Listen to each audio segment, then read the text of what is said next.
سلام بچه ها، اومدیم با یه ویدیو دیگه از چنل گیم یونیورس. امیدوارم از این ویدیو خوشتون بیاد.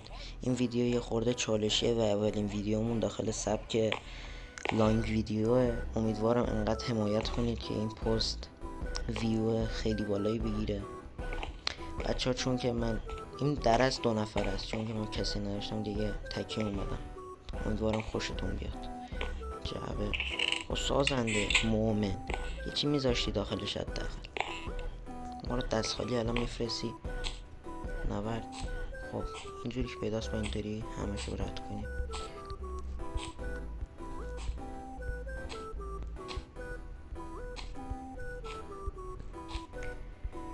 بچه ها لایک و ساب فراموش نشه. اگه خوشتون اومد لایک کنید، اگه دوست داشتید ویدیوهای دیگه اونه ببینید که سابسکرایب کنید که با هم باشیم. مرسی از اینکه ما رو حمایت میکنید. خب پلش بزرگه، کوچیک‌تر میذاشت سازنده.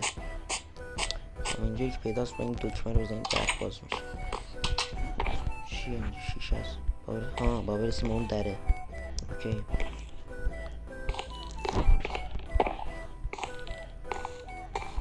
این داخل این چیه؟ داخل این هم هیچی نذاشت. داخل منو فقط میخواد فشاری کنه. سریع بریم. زنده ایم.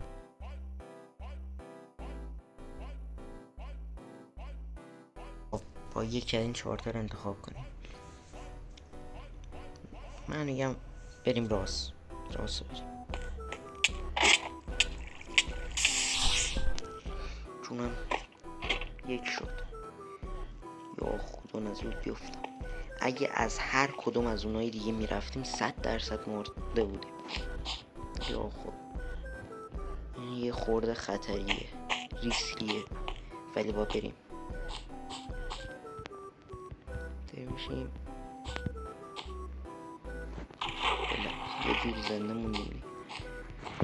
من طبق تجربیات قدیمی میگم زیر اینا TNT. حالا چون که مثلا این دکمه رو بریم زیرش فعال میشه.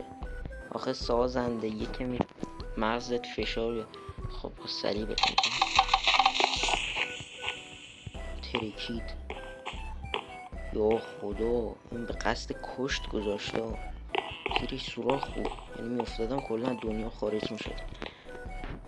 تو را دارم بریم از این بچه. همینطوری که میبینید رسیدیم با آخرش. لایک و ساب فراموش نشه.